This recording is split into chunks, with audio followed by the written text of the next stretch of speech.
नमस्कार। जय माता दी की। हर हर महादेव। आप लोग इस लाइव सेशन से जुड़ जाइए और ज़्यादा से ज़्यादा शेयर करते जाइए, क्योंकि आप लोगों के बीच मैं रात में लाइव आया हूँ किसी विशेष मुद्दे पर।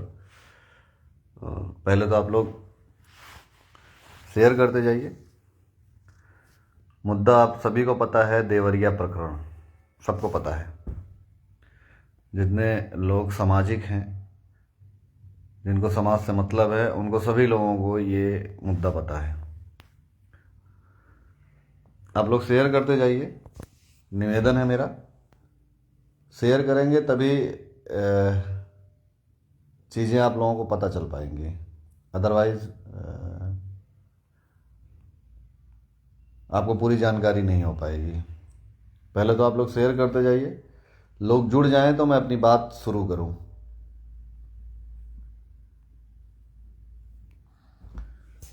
मेरी आवाज़ आ रही है? आप सभी भाइयों तक हो सकता है मेरी आवाज़ पहुंच रही हो। आवाज़ पहुंच रही है तो एक दो भाई कमेंट कर दें कि हाँ आवाज़ आ रही है, तो मैं अपनी बात शुरू करूंगा आप लोगों से कहना। इतने रात में लाइव आने का रीज़न जो है वो मैं आप लोगों को बताना चाहता हूँ कि इतने रात में मैं लाइव क्यों आया हूँ, क्योंकि मेरी आदत नहीं है आने की। जैसा कि आप लोगों को पता है कि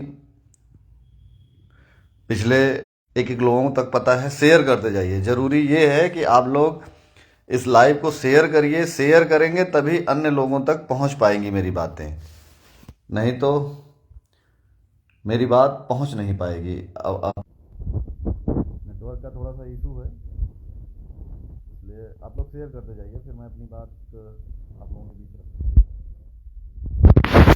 जैसे निहाल की हत्या होती है। निहाल की हत्या होने के बाद करीब 6-7 दिन तक देवरिया के प्रशासन ने एक सिंगल गिरफ्तारी नहीं करी थी। एक भी गिरफ्तारी देवरिया के प्रशासन ने नहीं किया। किन्हीं कारणों से मैं बाहर था, क्योंकि माता जी की तबीयत मेरे ठीक नहीं थी, अभी भी ठीक नहीं है, और मैं उनको लेके हॉस्पिटल में था। मुझे जानकारी होती है, मैं देवरिया पहुंचता हूं निहाल के परिवार से मिलने। वहां पे हम लोगों ने प्रशासन को एटलीस्ट अल्टीमेटम दिया कि 48 घंटे के अंदर आप लोग इस केस में इनकाउंटर करिए, चाहे जो करिए, चाहे जैसे भी करिए, लेकिन सॉर्ट आउट करिए चीज़ों को। उसके बाद हमारे जाने के बाद रात में ही पुलिस ने 3 लोगों का पैर में इनकाउंटर किया, गोली पैर में मारा। आप लोग ध्यान से सुनिएगा और शेयर करते जाइएगा, क्योंकि ज़रूरी है समाज के हर भाई तक ये लाइव वीडियो मेरी जानी। इनकाउंटर करती है, निहाल के 3 लोगों का इनकाउंटर करती है, सेम उसी रात में जिस दिन हम लोग वहां से वापस आते हैं। तीनों इनकाउंटर शूटरों का होता है, जिन्होंने निहाल की हत्या करी थी। लेकिन उसमें जो शूटर मैनेज किया, जिसने हत्या करवाई, उसकी अब तक ना गिरफ्तारी हुई है, ना कोई कार्रवाई हुई है, ना उसके यहां बुलडोजर चला। हाँ, लेकिन प्रॉपर्टी डीलर उसको घोषित कर दिया गया। निहाल को प्रॉपर्टी का पी नहीं पता था। बीटेक लास्ट ईयर का स्टूडेंट था वो, और उसको तमाम चीजों में इन्वॉल्व करके बताया गया। बताया किसने? तथाकथित मीडिया के लोगों ने।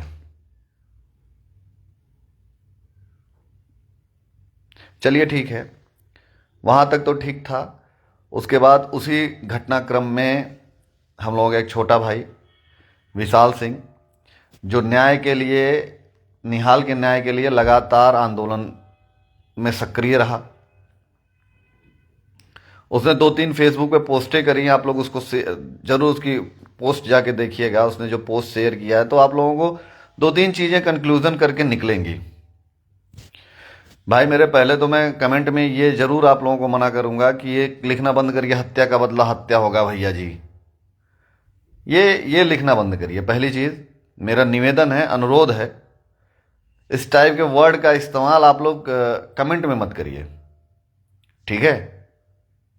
तालिबानी सरकार नहीं है, तालिबानी सिस्टम नहीं है, तालिबान में हम लोग नहीं जिंदा हैं। पहली चीज, इस देश में संविधान लाने के लिए, इस देश में समता मूलक समाज की स्थापना करने के लिए, यहाँ पे कानून व्यवस्था को मजबूत करने के लिए हमारे बाप दादाओं ने गढ़ किले जमींदारी रजवाड़े सब दान किए, सब दिए। इसलिए नहीं कि हमको ही न्याय ना मिले। हम अपने हक हकूक के लिए सरकार से न्याय मांगेंगे, जिनको हमारे बाप दादाओं ने बनाया है, अपना सब कुछ दिया इनको। हत्या का बदला हत्या कैसे होता है? हत्या का बदला इनकाउंटर पुलिस करे ना। और मैं कुछ चीजें आप लोगों को और बताना चाहता हूं कि विशाल लगातार उस आंदोलन में एक्टिव था। उसके बाद उसकी भी हत्या हो जाती है। हत्या होती है और मुझे पता चलता है, जिस दिन हत्या होती है उस दिन मुझे पता चलता है, पोस्टमार्टम होने से पहले मैं आने के लिए वहां पे निकला कि मुझे विशाल के पोस्टमार्टम में जाना है, लेकिन मुझे नहीं आने दिया गया। आप लोग ध्यान से सुनते रहिएगा, लाइव शेयर करते रहिएगा। मुझे आने नहीं दिया गया। क्यों? क्योंकि वीरू सिंह आएंगे तो वायलेंस क्रिएट कर देंगे, दंगा हो जाएगा, सिस्टम खराब हो जाएगा। अपने भाई की लड़ाई लड़ने के लिए, एक ऐसा भाई जो समाज की लड़ाई लड़ रहा था, आंदोलन में था, उसकी लड़ाई लड़ने के लिए अगर मैं जाता हूं तो मैं दंगा करा दूंगा, मैं लॉ एंड ऑर्डर खराब कर दूंगा, ये बोल के वहां पे कुछ समाज के नेताओं ने पुलिस से मिलके उनके परिवार पे प्रेशर क्रिएट करके मुझे मना करवा दिया कि आप मत आइए। लेकिन मेरा दिल, और मैं कैसे मान सकता हूं, लेकिन मैं दूसरे दिन उस परिवार के घर जरूर चला गया मिलने। क्यों ना जाऊं? अगर समाज का एक भाई जिसकी हत्या हुई है, मैं उसके परिवार से मिलने क्यों ना जाऊं? लेकिन कुछ ऐसे नेता हैं जिनको ये चीजें बड़ी बुरी लगती हैं कि हर जगह वीरू सिंह क्यों पहुंच जाता है। मैं उन लोगों से कहना चाहता हूं कि तुम्हारी दुकान तो बंद कराऊंगा मैं। ये ध्यान देना, जो जात विशेष का टारगेट टाइटल लेके घूम रहे हो ना, और करना तुम लोगों को कुछ नहीं है, तुम्हारी दुकानें तो बंद कराऊंगा मैं। और उसके बाद मैं ध्यान देने लायक बात जो है वो मैं अब आप लोगों से कहना चाहता हूं कि एटलीस्ट किया क्या इन लोगों ने। पुलिस ने परिवार को कॉन्फिडेंस में लिया कि करणी सेना वाले आएंगे, वायलेंस क्रिएट करेंगे, तुम्हारे परिवार में तुमको न्याय नहीं मिल पाएगा। मैं एक बात पूछना चाहता हूं कि पुलिस वाले तो निहाल को भी 9 दिन से न्याय ही दे रहे थे, एक सिंगल गिरफ्तारी नहीं किए। जब हम लोगों ने आंदोलन किया, दूसरे दिन उन्होंने 3 लोगों का इनकाउंटर किया, हाफ इनकाउंटर किया, पैर में गोली मारा, लॉलीपॉप दिया, वो अलग बात है, किया, गिरफ्तार किया। 9 दिन तक निहाल सिंह के हत्यारों का गिरफ्तारी क्यों देवरिया प्रशासन नहीं कर पाया, यह भी मुझे जानना है। करणी सेना को एक्टिव होने के बाद ही क्यों चीजें हुई? फिर उसके बाद विशाल सिंह में परिवार को आप लोगों ने डीमोटिवेट क्यों किया? प्रशासन से मेरा सीधा सवाल है। परिवार के लोगों से मैं एक बात और पूछना चाहता हूं, जितने भी लोग इसमें इन्वॉल्व हैं, जितने लोग चीजों को करना चाहते हैं, करवाना चाहते हैं, उनसे एक चीज मैं पूछना चाहता हूं। सामाजिक लोग अपने सब चीजों को छोड़ के आंदोलन करते हैं, संघर्ष करते हैं, दुश्मनी बढ़ाते हैं, चीजों को खराब करते हैं, किस लिए? उनको लास्ट में यह बताया जाए कि तुम्हारी वजह से वायलेंस क्रिएट हो जाएगा, तुम्हारी वजह से दंगा हो जाएगा। करणी सेना से क्या दिक्कत है प्रशासन को? मैं प्रशासन से पूछना चाहता हूं। और अभी मैं देख रहा हूं लगातार लगातार मैं देख रहा हूं कि जितने भी अब लोग हैं सब विशाल के परिवार से मिलना चाहते हैं, क्योंकि सबको फोटो और टीवी में दिखना है। निहाल के लिए, विशाल के लिए किसी को सिंपैथी नहीं है। टीवी में दिखना, न्यूज में आना सबसे बड़ी सिंपैथी है कि वहां जाएंगे, फोटो खींचेंगे तो टीवी में चलने लगेंगे, न्यूज में आने लगेंगे। सुनो मेरे भाई, या तो समाज से गद्दारी मत करो, या तो समाज सेवा मत करो। समाज सेवा करो तो दिखावा मत करो, दिखावा कर रहे हो तो समाज सेवा मत करो। मैं एकदम क्लियर, मेरे फैक्ट्स हैं।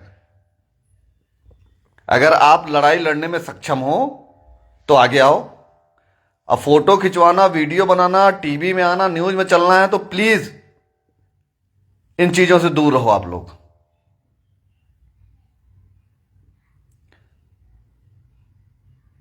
मैं अपने भाइयों से अनुरोध करूंगा, मैं समाज के भाइयों से अनुरोध करूंगा, ऐसे लोगों को पहचानने की जरूरत है आज।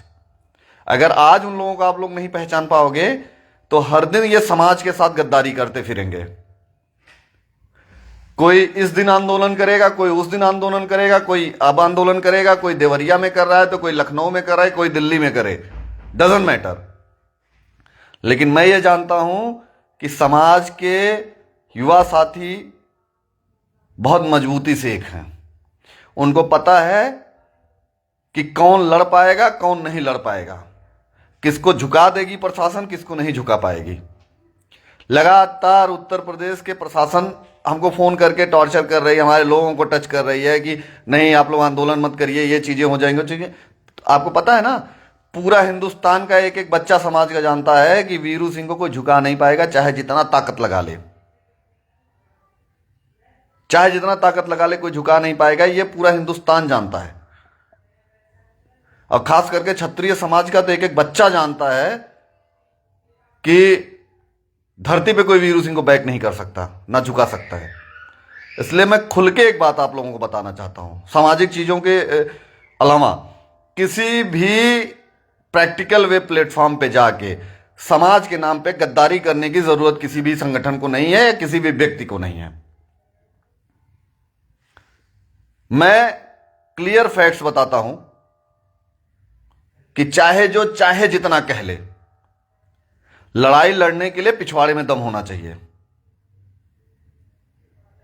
एक सिपाही, एक दरोगा देख के भाग जाने वाले लोग समाज की लड़ाई कभी नहीं लड़ पाएंगे। थोड़ा सा सेंटिमेंटल हो जाता हूं कभी कभी मैं, क्योंकि मैं अपने भाइयों को खोता हूं, मुझे बहुत तकलीफ होती है। जितनी तकलीफ उस परिवार के लोगों को होती है उससे कहीं ज्यादा मुझे तकलीफ होती है। विशाल की मां जब पकड़ के मुझे रो रही थी ना, वो जीवन में कभी भूलूंगा नहीं मैं। मुझे यह लगता है कि उसको न्याय जब तक ना दिला पाऊं, सुकून की रोटी नहीं मैं खा पाऊंगा। लेकिन इस आंदोलन को जो अपने समाज के कुछ लोग हैं ना, ये चंदा टाइप वाले, दुकान चलाने वाले, चाटुकार नेता टाइप वाले, प्लीज आप लोगों से हाथ जोड़ के निवेदन है कि इन सब चीजों को खराब मत करो, और खराब करने की कोशिश करोगे तो आप लोगों का इलाज करने के लिए हम तैयार हैं। मैं खुल के बताना चाहता हूं ये बात, आप लोग शेयर करते जाइएगा। नाम नहीं लेना चाहता हूं, नाम ले लेके बताऊंगा फिर। इसलिए सुधरने का समय, सुधर जाओ। इस आंदोलन में आके समर्थन में बात करो। डेट डिसाइड हो गई है 1 दिसंबर। मैं फिर से कह रहा हूं कि डेट डिसाइड हो गई है 1 दिसंबर। 1 दिसंबर को पूरे देश के लोगों को मैं आह्वान कर रहा हूं कि 1 दिसंबर को आप लोग देवरिया आइए। अपने समाज के भाई के हत्या के विरोध में, उसके न्याय के लिए आप लोगों को आना है। आप लोग आइए। 1 दिसंबर डेट डिसाइड हुई है। इतना समय हम लोग पुलिस को दिए हैं कि कहने के लिए कुछ ना बचे कि आप लोगों ने मुझे समय नहीं दिया। पुलिस ने 4 इनकाउंटर किया है, 3 निहाल सिंह में, 1 विशाल में, और तीनों पैर में गोली मारी है। यह समाज की एकता पे ही डिसाइड हुआ है कि ये चीजें हो पाई, नहीं तो कुछ होने वाला नहीं था इसमें। क्योंकि कुछ राजनीतिक लोग जो पदों पे हैं वो इस मामले को खा चुके थे। उन लोगों का भी बारी आएगी, उन लोगों के भी बारे में बताया जाएगा, खुल के बताऊंगा मैं। अभी तो फिलहाल हम लोगों को न्याय लेना है। समाज के जो भाई गए हैं उनकी आत्मा के शांति के लिए हमें संघर्ष करना है और मजबूती से उनके मान सम्मान की लड़ाई लड़नी है। आप लोग शेयर करते जाइएगा। और मैं दो चीजें और आप लोगों को बताऊंगा। पहली, किसी के कहने पे आपको डीमोटिवेट नहीं होना है। कोई आपको ये कहे कि ये कर देंगे, वहां जाएंगे तो मुकदमा हो जाएगा, केस हो जाएगा, सुनो, मर्दों पे मुकदमे होते हैं। और मैं तो कहता हूं हिंदुस्तान के जितने मुकदमे हमारे ऊपर लाद दे प्रशासन और शासन सरकार मिलके, लेकिन मैं बैक होने वाला नहीं हूं। 1 दिसंबर तक पुलिस अगर दोनों परिवार को संतुष्ट नहीं करती है तो 1 दिसंबर को देवरिया में हिंदुस्तान के एक एक आदमी को मैं बुला रहा हूं। आप लोग आइए, निवेदन कर रहा हूं कि एक बार पुनः इतिहास रचने की और लिखने की आवश्यकता है। और मैं फिर से समाज के लोगों से, जो उस मानसिकता के हैं, निगेटिव नैरेटिव सेट करने वाले लोग, उनसे मैं कहूंगा कि आप लोग इस चीजों से बहुत कोसों दूर रहिएगा, क्योंकि मैं बहुत मजबूती से चीजों को फील करता हूं। आप समझिएगा प्लीज। मेरा फिर से ये नहीं चाहता हूं कि आप लोगों को कोई नुकसान हो, इसलिए दूर रहिएगा। गद्दार लोग दूर रहें, इस आंदोलन को खराब करने की कोशिश तक ना करें। और मैं सभी लोगों से, हिंदुस्तान के सभी भाइयों से निवेदन करूंगा, सभी सर्व समाज के लोगों से निवेदन करूंगा कि आज हम लोगों के साथ हो रहा है, कल किसी और के साथ होगा। तो अब हक हकूक की लड़ाई नहीं है, ये हत्या हुई है, हत्या के खिलाफ हम लोगों को आना है। अगर प्रशासन संतुष्ट करता है तो ठीक है, अदरवाइज हम लोग 1 दिसंबर को देवरिया में बहुत मजबूती से आ रहे हैं। और मैं पुनः सरकार में बैठे लोगों को, प्रशासन और शासन में बैठे लोगों से कहना चाहता हूं कि बहुत समय आप लोगों ने ले लिया। अब हम लोग आपको 1 तारीख तक का समय दिए हैं, 30 तारीख तक का। 1 तारीख को हम लोग देवरिया में रहेंगे, फिर आप कानून व्यवस्था की दोहाई देते फिरिएगा। और मैं प्रशासन से कह रहा हूं कि प्लीज मेरे किसी लोगों को टच मत करिएगा, बदतमीजी मत करिएगा, उनको परेशान करने की कोशिश मत करिएगा, और किसी नेता के कहने पे उसकी चाटुकारिता मत जाइएगा, गलत जगह इंपैक्ट मत करिएगा। मैं बार बार आपसे कह रहा हूं, मेरे किसी भाई को डिस्टर्ब करने की आवश्यकता नहीं आप लोगों को। अगर उनको डिस्टर्ब करेंगे तो फिर हम लोग आपको डिस्टर्ब करेंगे। आप हम लोगों को डिस्टर्ब नहीं करेंगे तो हम लोग आपको नहीं डिस्टर्ब करेंगे। आप अपना काम करिए, हम अपना काम कर रहे हैं। आप हत्यारों को ढूंढिए और हम आपके साथ खड़े हैं। 30 तारीख तक हम आपको समय दे रहे हैं। आप लोग जितना हो सकता है उतना मजबूती से लग के न्याय दीजिए, फिर नहीं तो 1 तारीख को हम लोग आपके अगेंस्ट वहीं पे खड़े मिलेंगे। मैं बार बार कह रहा हूं अपने भाइयों से कि अब समझने की जरूरत है कि कौन आपके लिए खड़ा है, कौन आपके लिए नहीं खड़ा है। बड़ी व्यवस्थाएं, गाड़ी घोड़ा चक्कर में मत पड़िएगा। समाज की लड़ाई लड़नी है, पैदल आके लड़ लीजिएगा। मेरा निवेदन है, बार बार यही निवेदन है कि हम लोग मजबूती से मान सम्मान स्वाभिमान की लड़ाई लड़ेंगे। और आप लोग इस वीडियो को शेयर जरूर करते रहिएगा। वो दिन 1 तारीख डिसाइड हुआ है, 1 दिसंबर, इसलिए आप लोग जरूर तैयारी में रहिए। जितने भाई को हो सके आप लोग इस वीडियो को शेयर करिए और ज़्यादा लोगों के साथ आइए। बहुत बहुत धन्यवाद। जय माता जी की, जय मां भवानी, वंदे मातरम, भारत माता की जय, हर हर महादेव।